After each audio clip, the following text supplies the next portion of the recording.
Okay, I call this regular meeting of the Luray Town Council to order. Will you please stand and join me in a moment of silence?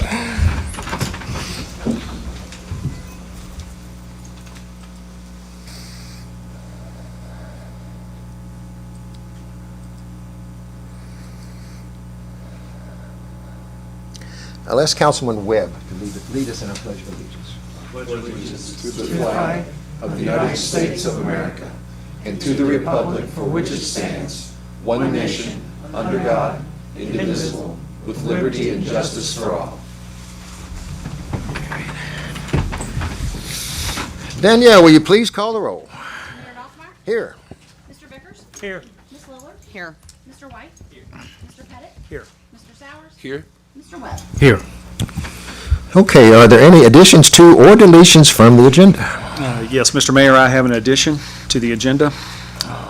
I move that the town council revise agenda item 11, closed meeting, on the current agenda to expand the discussion of disposition of real property to include parcels identified as tax map 42A10-A-3 and 4 pursuant to the Code of Virginia, section 2.23711A3. Second. All right, council, it's been moved and seconded. Any discussion? Danielle? Mr. White? Yes. Mr. Pettit? Yes. Mr. Sowers? Yes. Mr. Webb? Yes. Mr. Vickers? Yes. Ms. Lillard? Yes. Okay, consent agenda. Mayor, I move we approve the following consent agenda. The minutes of the regular council meeting on July the 8th, 2024, the minutes of the work session, July the 23rd, 2024, and accounts payable totaling $282,601.11. Second. Discussion? Danielle? Mr. Pettit? Yes. Mr. Sowers? Yes. Mr. Webb? Yes. Mr. Vickers? Yes. Ms. Lillard? Yes. Mr. White? Okay, general citizen comment period. No one has signed up. Is anyone here who would like to speak on anything tonight? We do have public hearings later. If you came to speak on those, we'd ask that you wait until we have the public hearings. But anyone have any comments right now? Okay, hearing none, we'll move on to Luray Downtown Initiative. Jackie? Good evening, Mayor and Council. First of all, I want to start out with, on behalf of the Luray Downtown Initiative Board of Directors and myself, thank you for our annual funding. It was greatly appreciated, and it means a lot to us to know that you have that kind of faith in us. So we really, really appreciate that, and we are putting it to good use for a lot of projects that we have going on to help improve with some of our marketing and with just downtown in general, especially with the facade grant program. So we're really thrilled about that. The Sunflower Festival is coming along beautifully. And now if everybody could go over and say a little prayer to the sunflower gods that they grow, because they're making me nervous. And I think Jennifer and I have even thought about maybe planting some silk ones over there to give them something to look up to. But at any rate, everything's coming along with the planning with that. Spencer Hatcher was a tremendous hit at the last evenings on Main. I mean, people are still calling and talking about that and wanting to know when we're going to bring him back. So I think that was a really great addition to our lineup this year. This Friday it will be the Road Ducks, so if you get a chance, please come down and join us, because we always look forward to those evenings. And in your package, you are going to see a community development loan program application for one of our local businesses, and I believe that you all will be talking to me about this under the action items as we get closer to that, and I think Danielle's actually going to share in that conversation with us. So other than that, I don't have anything. Do you guys have anything for me?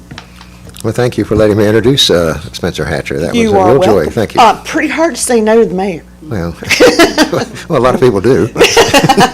No, you're welcome. Well, thank I'm you. glad that you came, and we're glad that you got to do it. I'm sure it helped make the night special for him also. Oh, good. Yeah. Okay. Thanks, You know, his guys. parents were there. Were you there when we introduced his parents? I didn't get to meet the parents. I was actually in Jen's office when she was on the phone with the dad, and he seemed like a very nice gentleman. She said I'm he was hoping he'll really come good back, to work but with. we'll see. I mean, he's going up quick. I don't know. I think he's well on his way, for sure. we'll see. Yeah. Okay. All right. Anybody for Jackie? Thank you, Jackie. Appreciate it. All right, special use permit, Mr. Chrisman? Yes, Mayor. In council, in your packet, two special use permit public hearings tonight. First is 009 at 10 Wallace Avenue. This is a warehouse assembly special use permit application in the M1 district by Mr. Fox, the owner.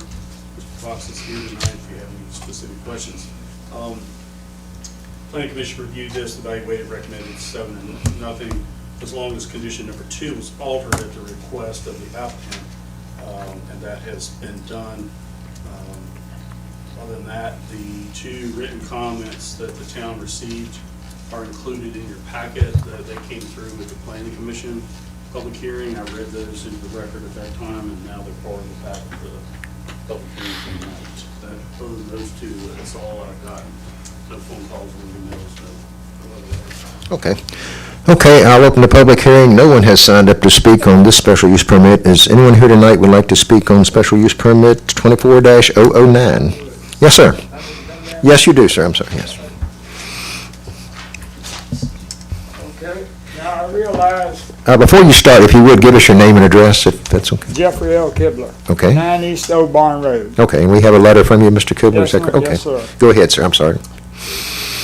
That's ridiculous. I mean, it's so much noise there now, it's just, in trucks, I often have to stop and wait while one truck's backing in and one's pulling out, and I hear the back of, if you have your windows open at nighttime, you hear the back of, not the back of lights, but the sound of the beeping of trucks are backing up.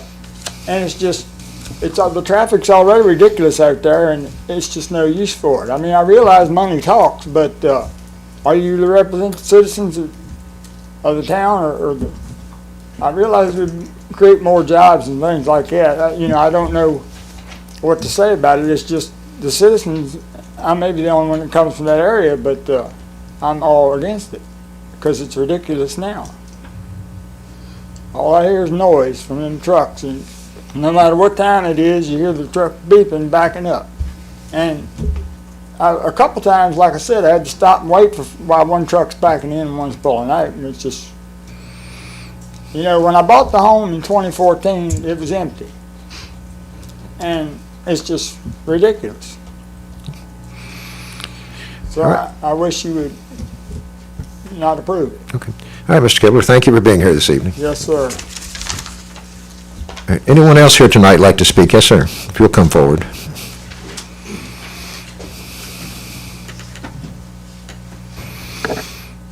Yeah, my name is Randy Wilson. I live at 95 Rosser Drive. That really don't pertain to why I'm here. I'm the warehouse manager for Masonite at the facility at 10 Wallace Avenue. We do start to work at 4 a.m. in the morning. We generally out of there at 2:30 or 3 o'clock in the evening. We do not receive after 2:30 or 3 o'clock in the evening. Any truck traffic or noise that is heard, any beepers that are heard, is from the IMCO facility, and I think Mr. Cook can elaborate on this. The traffic, when they change shifts, and IMCO runs 24/7 as far as trucks up and down that road all day. Our facility don't. We go home. There's only 2 of us in that warehouse. We do on the average of anywhere between 8 to 20 trucks a day. It's not a high volume facility. It may seem that way at times when you get 2 or 3 that show up at once, but we try our best to keep them in the staged in the parking lot up there that's asphalt. Sometimes that's not the case, but for the most part, that's what we do.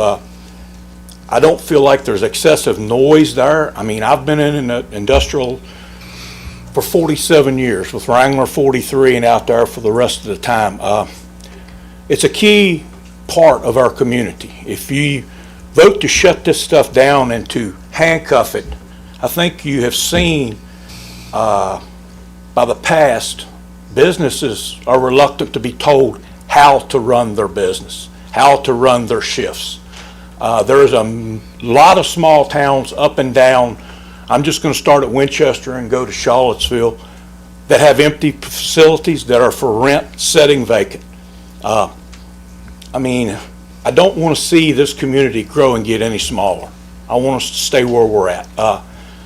And these businesses are a vital part of this community. I mean, tourism is big, yes, but tourism is seasonal. These plants and these facilities, they're here to stay unless something drastic happens. And I just feel like that any handcuff that would be made would be in the worst interest of this town and the citizens of it as far as the businesses. I know you're a businessman. I know you're a businessman. If you take the jobs away, how long is the people going to stay? How much money's going to be in their wallet to spend at the businesses in this town? And that's all I've got to say. Okay, Randy, thank you for being here. Anyone else want to speak on this special use permit? And Mr. Christopher, we have copies of both letters, and you've not gotten anything else? Right. Okay. And, one of the things that the planning commission commented on was that redevelopment of the existing large industrial spaces that we have in Luray is an element in our comprehensive plan. And so it is kind of important that we try to redevelop those to the best extent possible. That building's been there since the 70s, actually way before the 70s. It was probably basically, you probably know, it's in the 50s. And that was built. Well, I wasn't around then, but I don't think it's not that old, but late 60s, I think, well. 67. When was it? Randy, do you know? 67. 67, okay. 67. Okay. So it's been there for a while, and it's been empty, as the gentleman said, and so they have looked at that issue as well, because, part of the job's with the comp plan and see how it relates to that. So other than that, we received no. Okay. All right, hearing no other comments, I will close the public hearing. Council, your thoughts? as we're speaking about the dates as far as when that was built, and thank you, I didn't know the exact year, but I know even when we see the aerial shots that are sent to us here with the planning, I don't know for certain on this, but I believe the homes were built around the facility after the facility was there, as far as Wallace Plant was there and the homes came later. So it's, and Mr. Kibler, I know we had talked in person as well. And, you know, when I look at this, want to try to be fair to everyone, obviously, but the fact that homes surrounded what was an existing industrial operation and industrial area, and it's well with IMCO out there as well. I mean, I don't see that changing, and of course, it was designed to be such. The railroad right there at all of it as well, in proximity. And, but it sounds like from what I'm hearing from both sides, that the night operation is going to be little to nothing as far as going on there. And as long as, I don't know if the drivers of these trucks are local or if they're out of the area.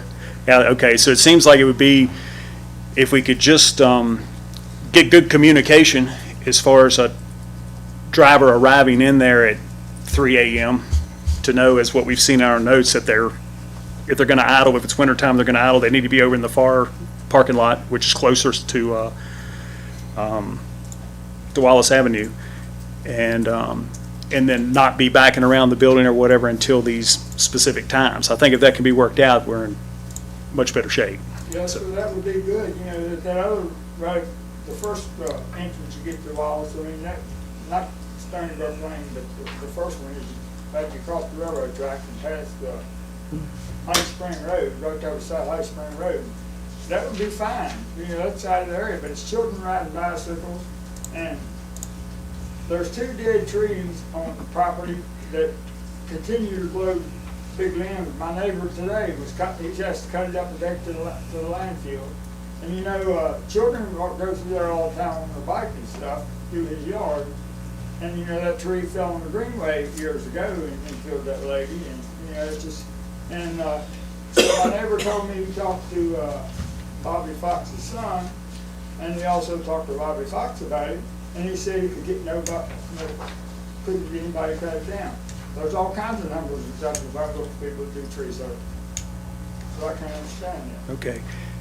Jeff, I hear you. I mean, we're not in the decision-making tonight as far as the tree issue. I will say in response to that when you have industrial areas that, no different than Wrangler, I can remember when Wrangler used to be shut down on weekends, and as a kid, I'd ride my bike through there a lot, you know, and stuff like that. But really, children playing in an area, in my opinion, that's an industrial area, we don't want to sacrifice the industry part. The children need to be supervised, and I guess not be in an area that's dangerous. But like often, like today, you know, my neighbor that was cutting the limbs up and taking it to the landfill.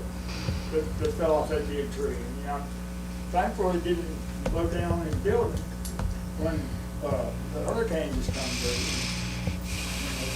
You know, a bunch of limbs fell off, and you know, I just don't understand. Right. I mean, I took pictures of the dead trees if you need to see them. I mean, I brought it out on my phone. But just, I wouldn't have noticed them until my elderly neighbor was also there told me the trees were dead. And sure enough, there's continuing limbs in the yard all the time.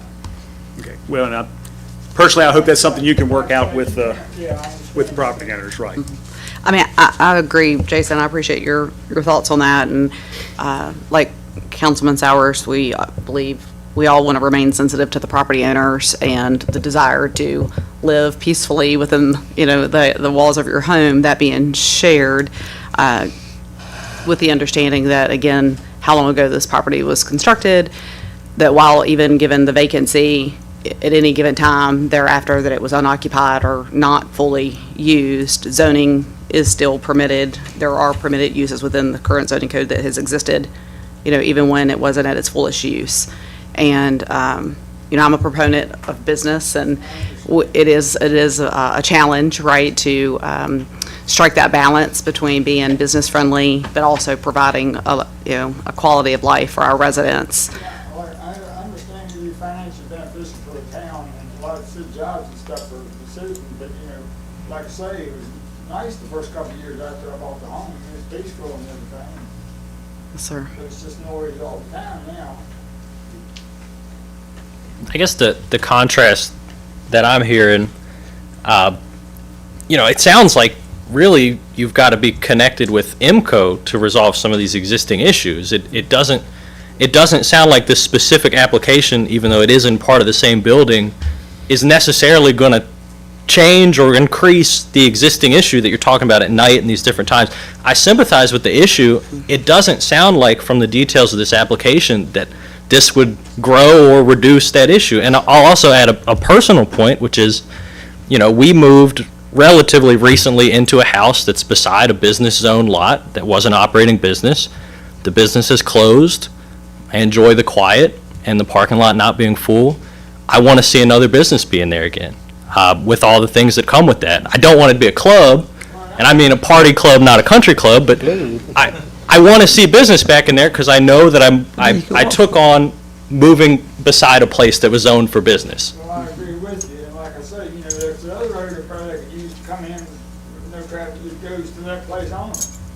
You know, it isn't a public street. And I think if there are things like that in excess of what's already outlined in the conditions that can be done in good neighborly things that can be done like that to maybe make this better, I think we should definitely push on that. But as far as the merit of the application itself, you know, those are my thoughts. But yeah, we should, if there's any way, Brian, if you could facilitate, I mean, if there's anything that is a neighborly things that can be done to ameliorate parts of this, we should absolutely do those things. The docks Well, on the back side of that building that he's talking about, that come down the access road, Mhm. Mr. Fox on, that goes down behind Chris Judd's house. They go to the old Wrangler facility that Wrangler had. It's now occupied by a cabinet company and also another set of private docks back there that Patrick Emery's group and all use. They're not even accessible for my trucks. Right. My trucks come and go from 10 Wallace Avenue, Stony Brook side, 4 docks that's there. That's where my trucks go, and they're either there or they're up in the parking lot up there. But the back side of the building, that's a totally different entity as far as I'm concerned. Absolutely. I can't stage my trucks in someone else's working area. That's not. My staging area is the parking lot up there, and at any given day, both officers can attest to it, we have 8 to 10 trucks up in that parking lot sitting waiting. We use a phone number and a number system. We got a schedule. They stay there until we call them. They come to the dock, they're unloaded, and they're told right on my wall outside of my office, when you're unloaded, you go back to that parking lot if you need hours off. Got it worked out, and it underscores the fact that the actual details of this application I don't think are going to make a difference, better or worse, in the problems that are very real that you have identified. See, I had to come down here, right? You know, if it would have passed and I'd not come and told you what I thought about it, it'd be my own fault. Yeah. That's why I'm here. Well, I certainly appreciate that mentality, and Thank I you. appreciate your sentiment and the concerns, and also Mr. Wilson, I think that was valid. In And Mr. Kibler's defense, everyone here probably knows where I live. I live at 95 Rosser Drive. If you know where 95 Rosser Drive is at, I growed up at 97 Rosser Drive, which is my parents' house, which was a baseball throw from the annex building, which was textile. When it was in full bore, they lined up all the way out and around the house waiting for shift changes. I growed up in that kind of environment. I know what he's talking about, but this is far and few between. And I'll also add, and the conditions sort of get at this, but we do have our noise ordinance, and clearly just from, what was referenced in your email, you know that if there's a violation of that noise ordinance, I mean, you call us, and Bo's already had people out there. So the tools are there when something does go wrong, and I hope you will use them, but I don't know that denying this application solves the problems that you've identified, which are real problems. agreed. Council, anybody else? If no one else has anything, I'm prepared to make a motion. Okay. I move that special use permit 24-009 be approved with the conditions as presented. I second that. All right, council, any more discussion? I want to thank Mr. Kibler, because I think if more people took the attitude of, I should go out here and say what I think, that would make a big difference. So I thank you for being here, and I'm sorry it won't be the exact outcome you're looking for, but I hope you'll understand. Well, I appreciate you saying that, and like I say, I didn't mean to make any trouble, I just wanted to give you how I felt. Yes, sir. I I'd also appreciate like that, to thank make- you. I'd also like to make mention before we vote, just with the addition here that the planning commission's made, that has specific language to idling and times and all that stuff. It's normally not in the normal language of this with a special use permit, but they took the time to figure out to put some things in there that address exactly what you're concerned with to help to control that. So just making it aware. So the noise and the road being blocked for a good while, we had to set some times to wait while one pulls in and one pulls out. This is dealing with specific idle times and times that the trucks can be back to that area. This is not the front parking lot area, but that there is night truck idling, and as far as overnight parking and loading activities, all have restrictions on them placed in this. So there's some extra measures taken that the planning commission thought would be good, and I agree completely with. So I'm just mentioning that to make you aware, but thank you. So the noise is going to be controlled to the level. I mean, it's not going to be more noise. It shouldn't be with this. Yeah, that's what Right. I'm saying. Like I say, Now, we these- can't speak to if, IMCO or one of the other tenants does something that's louder, but this will not add to it. IMCO's not exactly, it's not in our building, it's down past Yeah. Mr. Kibler's house at Right. the end of the road. What he's dealing with is truck traffic 24/7 up and down Yeah. the road. Stony and Brook, the yeah. constant shift changes that, I mean. And this is not going to add to that. No, That's, I drive. from- exactly. I drive from Masonite also, and if I'm trying to pull out of my docks at 5:45 in the morning, between 5:45 and 10 minutes after 6, you might as well eat your sandwich and drink your coffee, because the traffic is just constant leaving IMCO and coming in. So it's a lot of the traffic and a lot of the stuff that's there is the traffic on that road. And I drive a truck and I don't believe in them, but Jake brakes are a big issue with trucks going to IMCO. They cease to not be able to find that switch on the dash to turn it off at the acceleration limit. So, but that's a big issue with the trucks going in and out of IMCO. I mean, I understand both sides of the deal, I fully understand. And it's your folks' decision. But I just want to give you my opinion on it, my concern. Thank Well, you, Jeff. again, Hopefully you heard me. yes, sir. we thank all of you for your comments tonight, and thank you for being here tonight. Thank you. Are we ready to vote, council? Yes. Danielle? Mr. Sowers? Yes. Mr. Webb? Yes. Mr. Vickers? Yes. Ms. Lillard? Yes. Mr. White? Yes. Mr. Pettit? Yes. All right, we're asked to have a public hearing for special use permit 24-010. Mr. Chrisman? Yes, Mayor, and council, in your packet is the normal report identifying the property. This is a new residential construction in the business district, and therefore has to comply with chapter 406. Normally, we try to request R2 building setbacks for new residential construction in B1, just to try to provide some level of separation distance between houses and business buildings. and that's in here. That's that's number one on the conditions list. The applicants also own several other lots that are adjacent to that, and potentially they could adjust some boundary lines or do some other work if they needed to bring those, setbacks into being. Due to the slope, there are some erosion sediment control and stormwater management issues, and those are outlined in conditions 2, 3, and 4. Town utility connections have already been examined. Looks like an easement with a survey would be required to reach East Main Street. Nunn Lane, which would be the primary access route for the house, is a private access way, and it's privately maintained and operated. But cannot be blocked or used for storage. And of course, in order to get a lot of this stuff done, they're gonna have a survey plat completed to show the easements and setbacks and everything else. So other than that, we get no real comments on this. We had a brief discussion in the planning commission, but they voted at their meeting unanimous 7-0 recommend for approval. All right, I'll open a public hearing on this special use permit. No one has signed up to speak. Does anyone here tonight want to speak on this special use permit? All right, hearing nothing, I will close the public hearing. Council?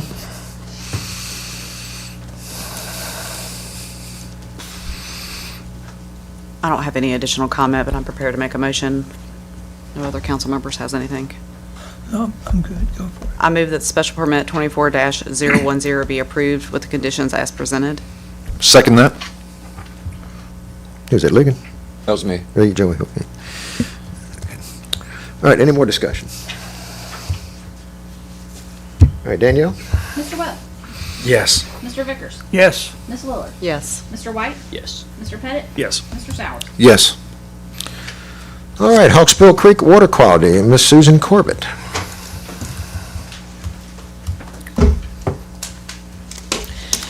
So, Mayor, council members, town manager, and staff, thank you for allowing me time on the agenda. I promise I won't say anything about Danny Greer not taking his signs down. Do we have my slideshow? So, before we start this, and I'm going to breeze through this because I know we're busy and everything, and I'm glad to hear that there's already been a lot of information about this out here. So, but I want to just tell you a little bit about myself, because what I'm finding is that as I'm addressing this issue, people look at me and go, "Well, who is she, and what does she know about it?" And blah, blah, you know. So, I'm coming here in my work clothes tonight, my Duluth overalls, because this is what I wear every day, because for the last 8 years, I have been farming 276 acres on the South Fork of the Shenandoah River. I have nothing to do with the weddings. Caroline and Sandy, I just park the cars, that's all I do. So, I have been farming. I'm not some shopkeep city girl, okay? Now, I wasn't born a farmer, but that's what I've been doing for the last 8 years. And I'm very passionate about it, and I'm very passionate about keeping my farm and farming it. And over the years, I've done all these things to try to make my money. I had the first permit to grow hemp. I once dragged 500 pumpkins to the parking lot to sell that I grew. I have a herd of Black Angus that I'm now creating a herd of Wagyu. I've been buying embryos and planting them. I have a small herd of Navajo Churro sheep. That's an endangered livestock species. I shear them twice a year and donate the fleeces to the Navajo Project in Utah. I have chickens. I have about 40 horses, because we do lots of things with horses. But I don't do that. Those are all done by other people that on the property there. I am primarily working on agricultural stuff. 2 years ago, before we had this bad drought, I helped load 2,000 square bales out of the field onto the flatbed truck, the hay wagon, put it in the barn. And I just want to say that it's really important to me. And my grandfather was a farmer. He farmed the Platte River Valley in Nebraska. And during his lifetime and my father's life, they lived through the Dust Bowl, which was a catastrophe caused by a drought and bad farming practices. And later we realized all that, so we corrected it, and now things are better. So I'm afraid of what we're having here is we're having a similar situation. We're having a drought, and we've got some farming practices that we need to address. So I'm here as a farmer who is trying to do my job on my property, to not do these bad practices. And I want to hope that other farmers are going to do the same thing. So with that said, I'm going to run through this, and I did send y'all some things. I hope you had a chance to look at it. Mr. Chrisman, Right. does it work? You can't get it to advance. No, right there is not working. It's here right there on there. There you go. Just click the keyboard right there. See if they're right here. We're having a bandwidth. So while they're doing that, I did send you some things in an email. One of them is a scientific paper entitled "The Microbial Risk Caused by Livestock Excrement."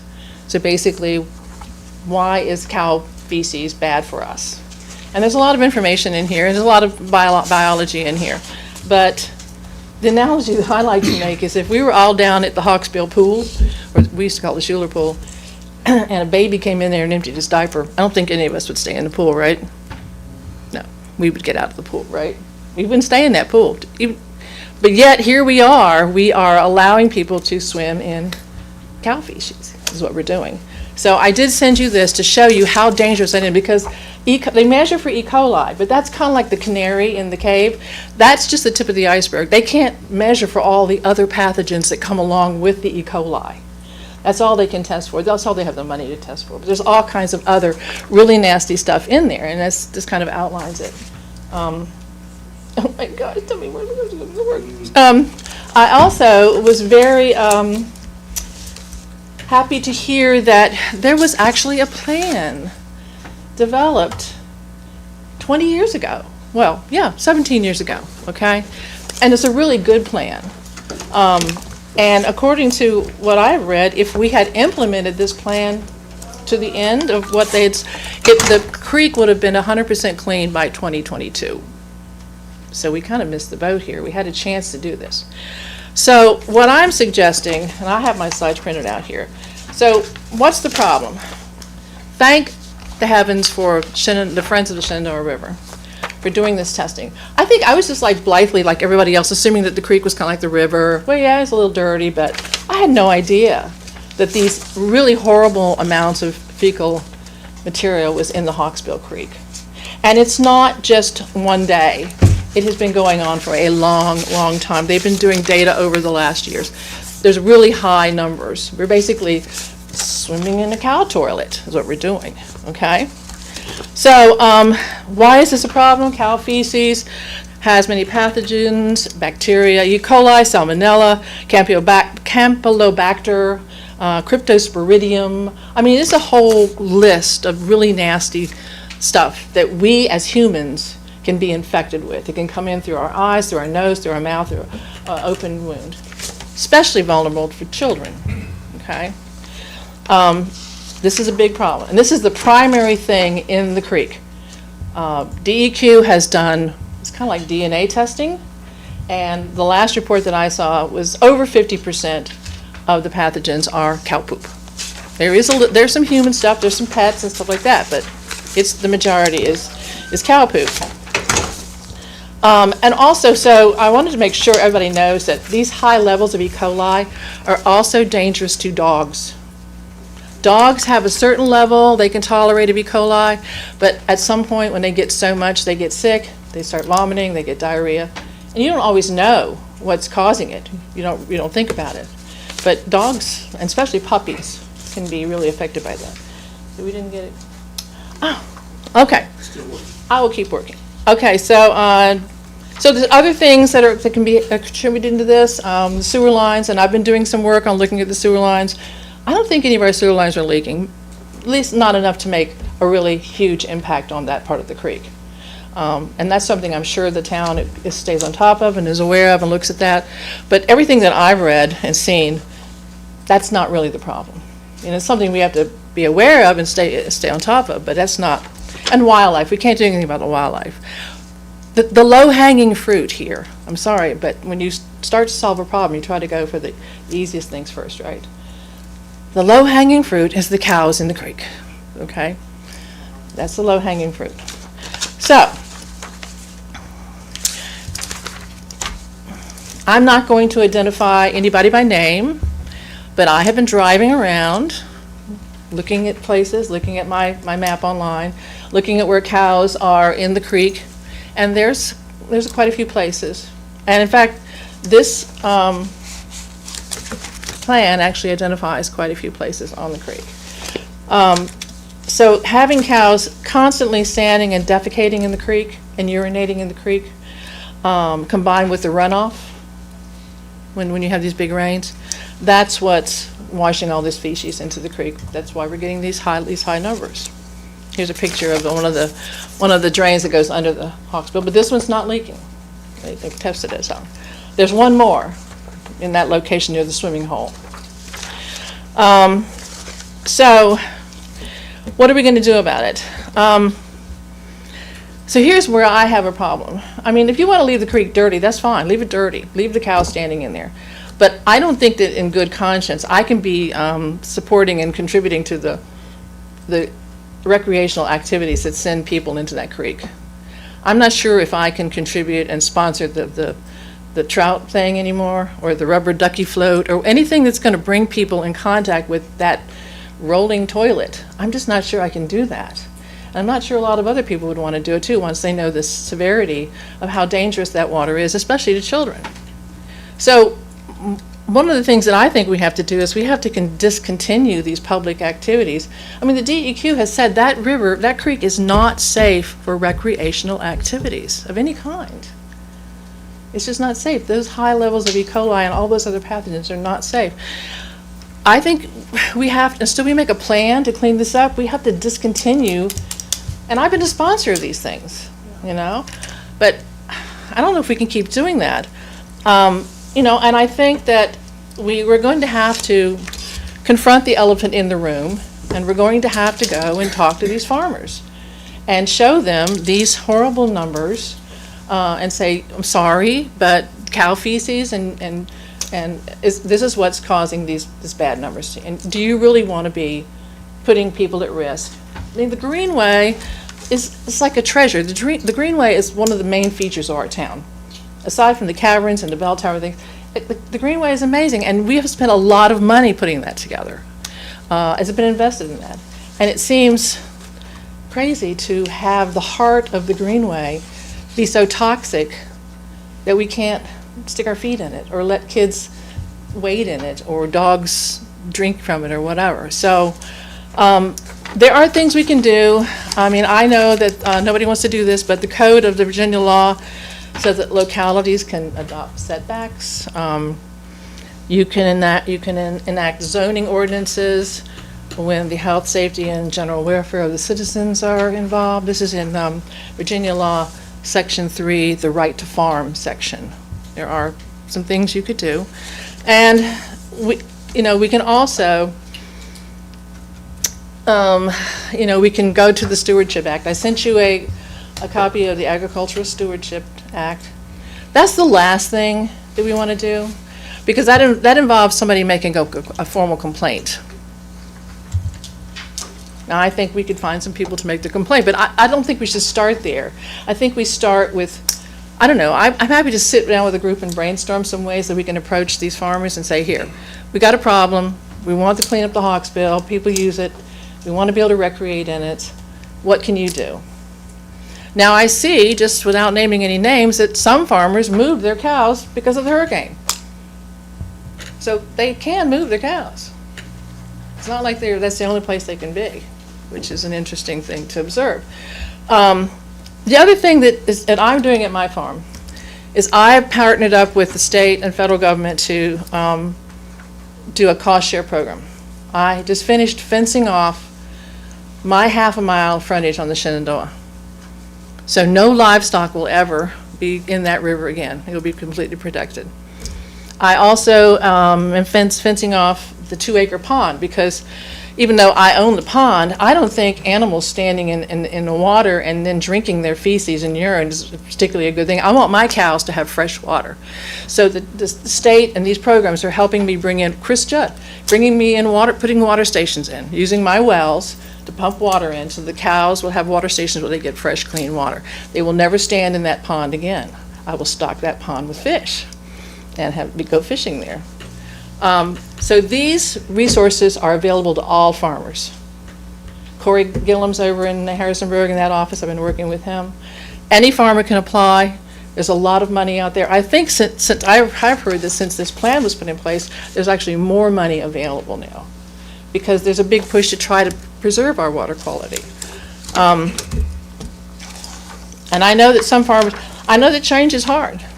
People have been doing the same thing for years and years and years, and it's just hard to get people to change their practices. It's easier just to keep going.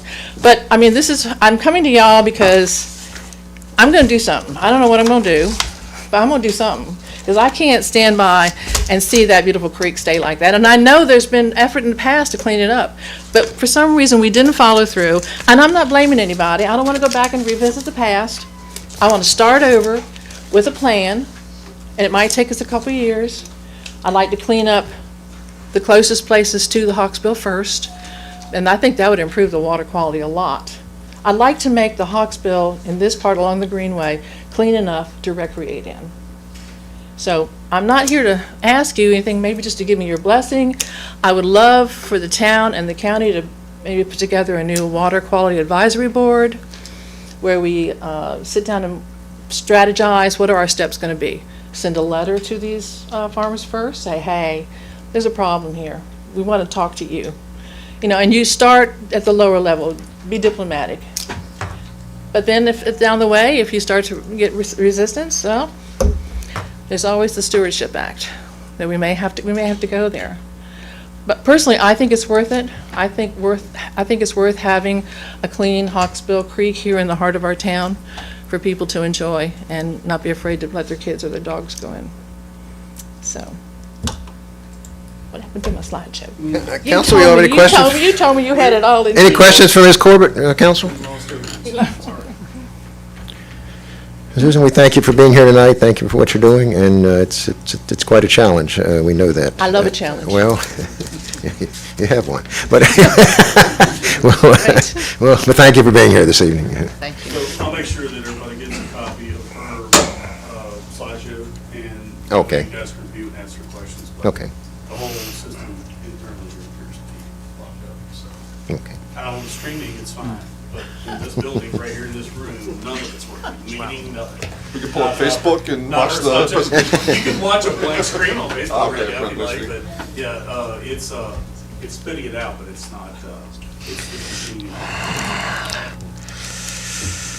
Okay. I guess I do have more of a statement than a question. Go ahead, Alex. And that is, I want to thank some of the members of the community works group that I see are here. They, of course, I mean, the town, and I think it's a good thing, has sort of been in excess of maybe the traditional role of towns in this in terms of actually donating money to water testing. It was one of the other council members that said, hey, why don't you guys do a site on the Hawksbill? I think that was a reasonable idea.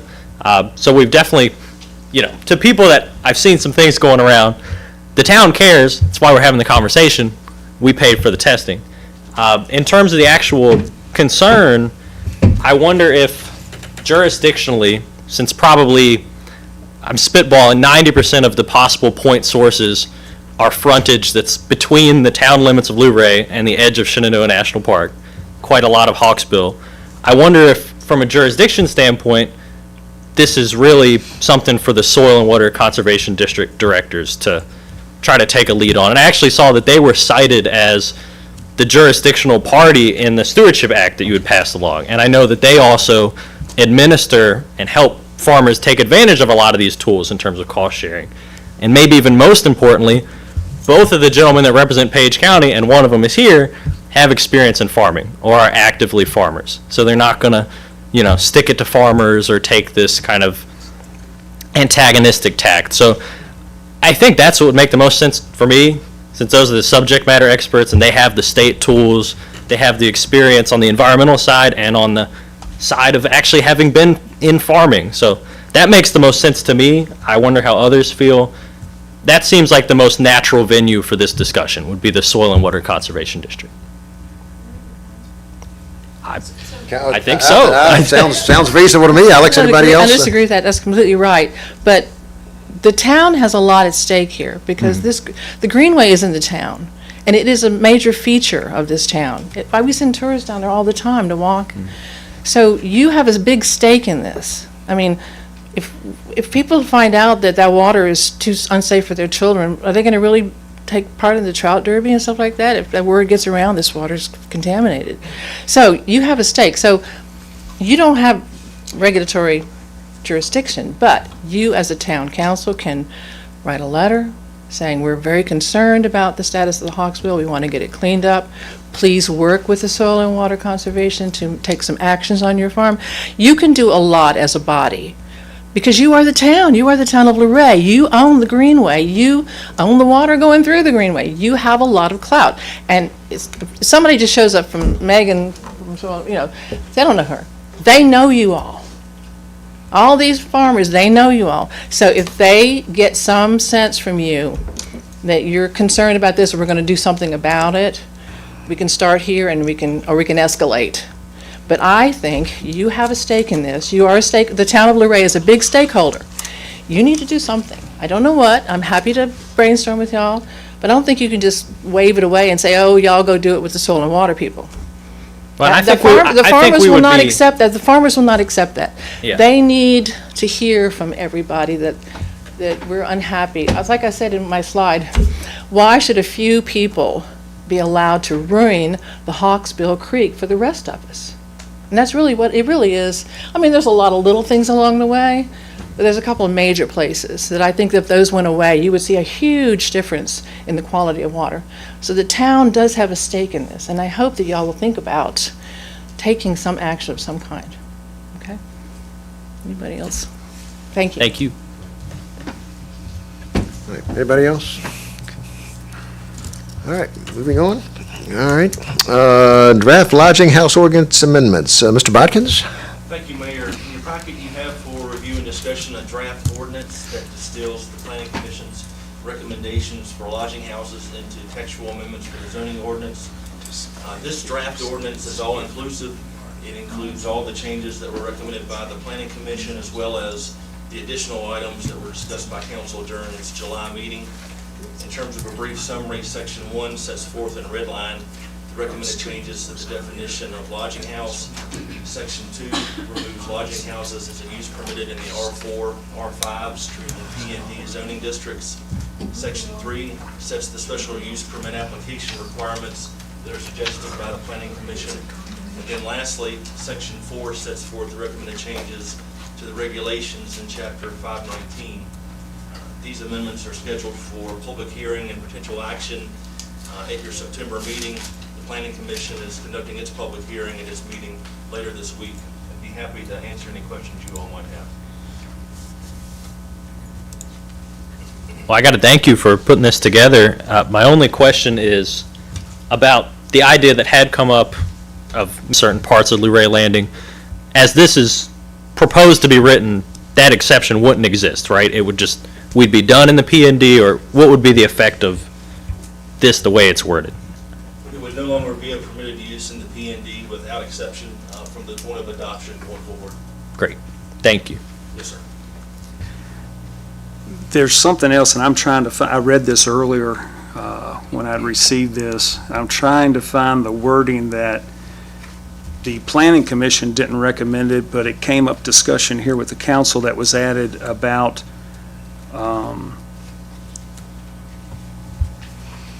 a short-term rental, lodging house basically could not be like one part of a building, that the entire. The whole entire dwelling. Yes, and. I read that. Okay, and I've got a concern with that. It's said in here, and I'm trying to find it. Like I say, I just looked at it the other day. When we talk about B1, there was some wording in here that said something about all zoning, or all districts, all zoning districts, this would apply. And I think in B1, that's not a good fit. What I'm speaking of is you have, take like Broad Porch Coffee, some other places that there's a business that is part of that building, the short-term rentals that are here in the theater next door. So you have short-term rentals, lodging in buildings that have other things going on within it. I think in B1, that should be allowed that, but this wording didn't, if you really read it, it was specific enough that basically it was like eliminating that possibility in B1. Is But it that's the way G- I interpreted Is it. it G, Jason, where it says the rental must encompass the entire structure? Yes, ma'am. Yeah, Yes. that is a little Yes, misleading. and there's another spot where it speaks of this, and it says something about the changes would apply to all zoning districts. And B1, I think, is the exception. Because that's a by right use. Right, We do have- And we do have the mixed use capability that's also by right within the B1. So possibly we should look at. Right, see if what- we can figure out a change to G there that would enable. I think if there's a the change by right that, uses in Right, B1. because the Yeah. wording in this went exactly against what the by right use is in B1 in another section. So the two had a conflict there. Okay. And I don't know if the planning commission actually identified, like I say, they didn't bring this up to do this. And I think they realized, they didn't create the conflict. I see this conflict existing from what council had shared as far as some suggestions. Right. But I think that would be a problem. Okay. yeah, I think if there's a way to address what Jason is pointing out, while still preserving what I think was the intent of that, which is if you have something was really intended to be a residential duplex, residential triplex, or even we've talked about maybe having apartment houses be potentially a by right in the business district in the future. Right, in a And- residential Yeah, district, and I think not in a business district, exactly. And that's the thing is, if we do get to a point where you've got some intended for residential duplexes in B1, or intended for residential multifamily like apartment houses, I would not want to see short-term rentals be in units of those kinds of multifamily units. If we're talking about the theater has a short-term rental, which they do, that's the kind of mixed use that makes sense to me, and it's only part of the unit. If we're talking about Broad Porch wants to have somebody upstairs, that's a mixed use that makes sense to me. But if we had, how we had somebody that's going to build a structure in B1 that's residential, if somebody built a residential duplex in B1, I don't think I would want the short-term rental to be in one of those units because the intent is residential. And that definitely would carry over if we ever allowed somebody to build an apartment house in B1. So I think if there's a way that we can address what you're saying, Right. preserve a mixed use that makes sense while addressing our original intent, I'd Right. definitely be for that. The only thing I have a concern with that, our B1 has, I don't know the numbers, but there's a lot of residential homes in B1 that were built here when, 30s, 40s, 50s, whatever. So my concern is if someone was to buy one of these residential homes in B1, which is a business district, and wanted to make it a multi-unit short-term rental, it's B1. Short-term rentals are a business. If you can't do that in B1, it doesn't make sense, in my opinion with that. Now. Because they would have to use the whole versus individual parts of the building, they'd have to use the whole. Right, so- You're not a short-term lodging house if you're renting multiple rooms in one structure. You have to rent the entire building to one renter at one time. You can't have individual rooms. That's a bed and breakfast under our ordinance. Okay, right. So you'd have to be a B&B under that definition or that mode of usage to be sublet multiple rooms within inside one. Yeah, well, I'm not talking about multiple rooms as much as I'm talking about like floors. Yeah. Or it's still the sections. same thing. Still the same thing. Be like townhome floors or apartment house floors or anything else. The whole building has to go or nothing, the way we're currently defined right now and what we were proposing. So it would still be a permitted use, it would just be Correct. classified differently. Correct. Yes. Yeah. They would still be able to do it, it wouldn't fall under this wouldn't be a STP as a short-term short, rental. It would yes, have to as be- a